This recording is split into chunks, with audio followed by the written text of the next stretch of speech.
अच्छा, ये वीडियो मैं बना रहा हूँ नया पे के ऊपर। ये जो ऐप आपको सामने दिख रही है, इसमें सादा पे भी है, नया पे भी है। तो मैंने नया पे अपना एक अकाउंट बनाया है।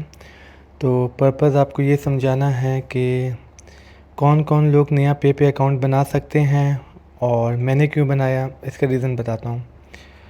अच्छा, तो सबसे पहले मैं आपको अपना रीज़न बता देता हूँ। जैसे मेजॉरिटी स्टूडेंट्स को पता होगा कि मेरे पास काफ़ी सारे एआई के पेड टूल्स हैं।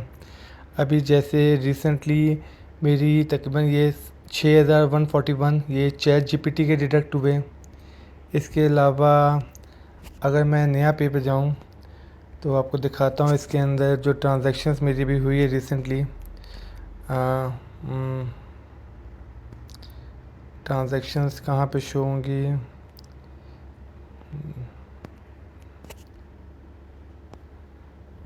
ये रही ट्रांजैक्शन। तो अभी रिसेंटली 2-4 दिन पहले 6 जून को मेरी गूगल की भी ट्रांजैक्शन हुई 5246 की, और क्लाउड की भी ट्रांजैक्शन हुई। तो मेरे पास मल्टीपल एआई के टूल्स हैं पेड वर्जन। तो मेरे मंथली डिडक्शन हो रही होती है। अब मेरा आने का रीज़न क्या था, पहले मैं आपको वो एक्सप्लेन कर देता हूँ और कौन कौन इसके ऊपर आ सकता है, फिर हम उसको डिस्कस कर लेते हैं। अच्छा, मेरे पास मल्टीपल अकाउंट है मीज़ान के, स्टैंडर्ड चार्टर के, डिफरेंट अकाउंट।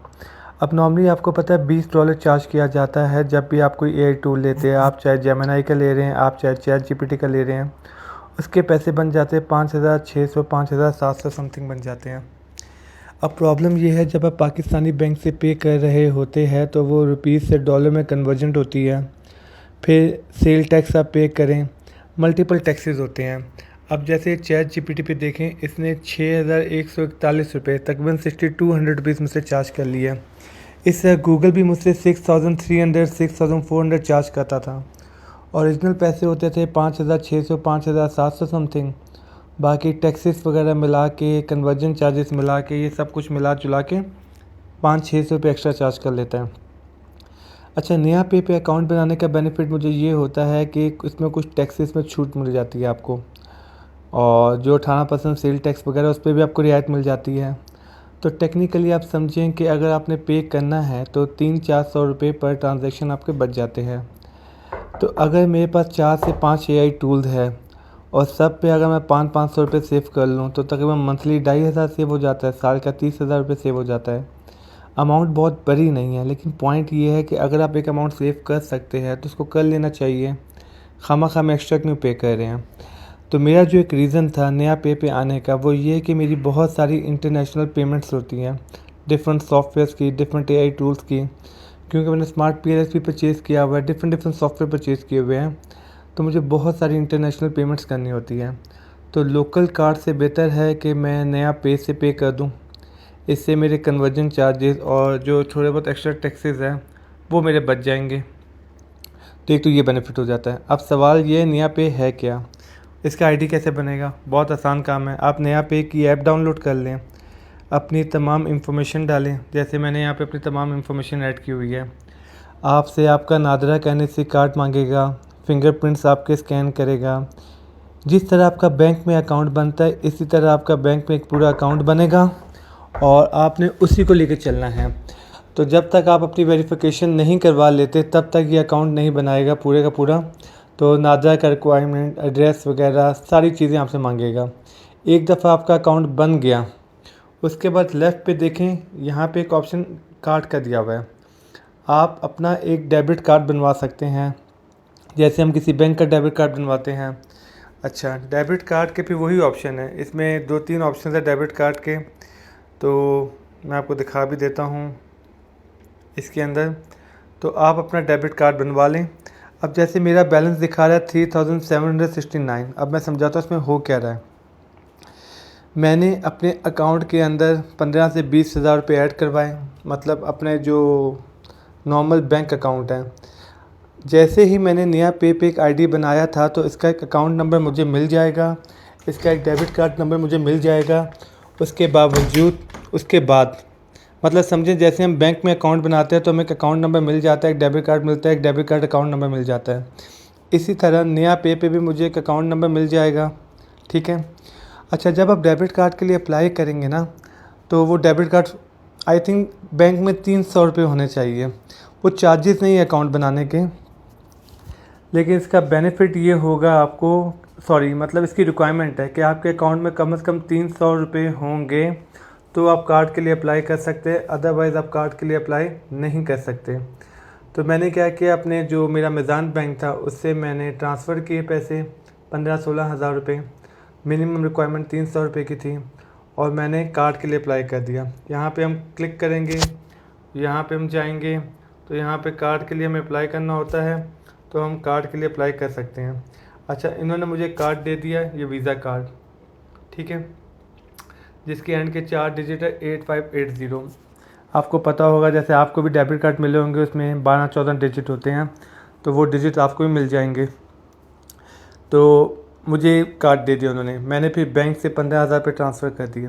फिर मैंने क्या किया, मेरे जितने भी ऑनलाइन पोर्टल थे उन तमाम पे मैंने इस वीज़ा कार्ड को, डिजिटल कार्ड को ऐड कर दिया।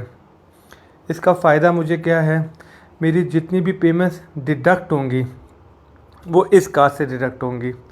तो मेरा जो ओरिजिनल बैंक अकाउंट है तो मुझे वो कहीं शेयर करने की नीड नहीं है। मिसाल के तौर पे समझिए मेरे बैंक अकाउंट में 10 लाख है, 12 लाख रुपए है, और मैं इस बात से डरता हूँ कि जब मैं ऑनलाइन पोर्टल्स को अपने बैंक अकाउंट की डिटेल दूँगा तो कल को हैक हो सकता है, मेरे सारे पैसे कोई निकाल सकता है। तो मैं बेसिकली ये चाह रहा हूँ कि मेरा जो ओरिजिनल बैंक है उसकी इंफॉर्मेशन किसी के पास ना जाए, क्योंकि मेरी जो स्मार्ट वॉच है मैंने उसके अंदर भी बैंक का कार्ड डालना है टैप करने के लिए। मेरे जो मोबाइल में गूगल वैलेट है मुझे उसके अंदर भी कार्ड डालना है टैप करने के लिए। तो मैं चाह रहा हूँ कि मेरा जो ओरिजिनल अकाउंट है उसकी इंफॉर्मेशन मैं डिजिटल वालों को दूँ ही ना, किसी को भी ना दूँ। तो मैंने जो रीज़न है मेरा नया पे अकाउंट बनाने का, उसकी वजह क्या थी, मैंने सोचा एक मिनिमम अमाउंट 15-20-25 हज़ार रुपये इस कार्ड पे रखा करूँगा। जितने भी डिजिटल पेमेंट्स मुझे करनी है हर जगह इसका आईडी डाल दूँगा, यहीं से मैं पेमेंट करता रहूँगा और मुझे अपने ओरिजिनल कार्ड की इंफॉर्मेशन शेयर करने की नीड नहीं। ये हो गया पहला बेनिफिट। दूसरा बेनिफिट क्या है, कम चार्ज हो रहा है।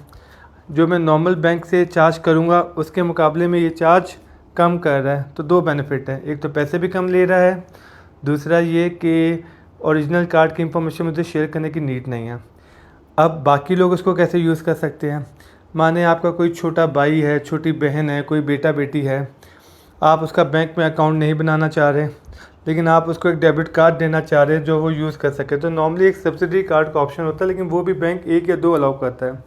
तो मैं क्या करूँगा, माने मेरे 4 छोटे बहन भाई ABCD, तो उसमें मैं ये काम कर सकता हूँ कि अगर मुझे उनका कोई डेबिट कार्ड बनवाना है और मुझे बैंक का अकाउंट ओपन नहीं करना, तो मैं सबका नया पे अकाउंट बनवा दूँगा। मतलब मैंने अपने भाई A का अकाउंट बनवा दिया नया पे, अपने बैंक अकाउंट से उसके अकाउंट में 20-25 हज़ार रुपये ट्रांसफ़र कर दिए, और उसने अपने पास एक डिजिटल डेबिट कार्ड भी रख लिया। अब वो कहीं भी जाता है तो वो पेमेंट कर सकता है मोबाइल को टैप करके। उसके बाद ओरिजिनल बैंक अकाउंट होने की ज़रूरत नहीं है, ओरिजिनल कार्ड होने की ज़रूरत नहीं है, वो इसी की बेस पे सबको पे करता रहेगा और उसका काम चलता रहेगा। तो ये था कुछ इसकी बेसिक रिक्वायरमेंट। बाकी इसकी कुछ लिमिट्स होती हैं, 2.5 लाख, 5 लाख, 10 लाख, जितना आप ट्रांसफ़र करना चाहते हैं वो आप ऑनलाइन देखेंगे, आपको ये तमाम लिमिट्स मिल जाएंगी, क्योंकि कंटिन्यू चेंज हो रही होती है। बाकी इसकी ईयरली कोई चार्जेस नहीं है, जो नॉर्मली बैंक के चार्जेस होते हैं कि आप कार्ड यूज़ करेंगे तो साल के हम इतने पैसे देंगे, वो वाले चार्जेस का भी प्रॉब्लम सॉल्व हो जाएगा। दूसरा फ़ायदा ये है, इस पर काफ़ी सारे डिस्काउंट्स भी आते रहते हैं। तो मैंने ये यूज़ करना शुरू किया तो मैंने सोचा आपसे भी शेयर कर दूँ, हो सकता है आप में से भी किसी को फ़ायदा हो ये यूज़ करके।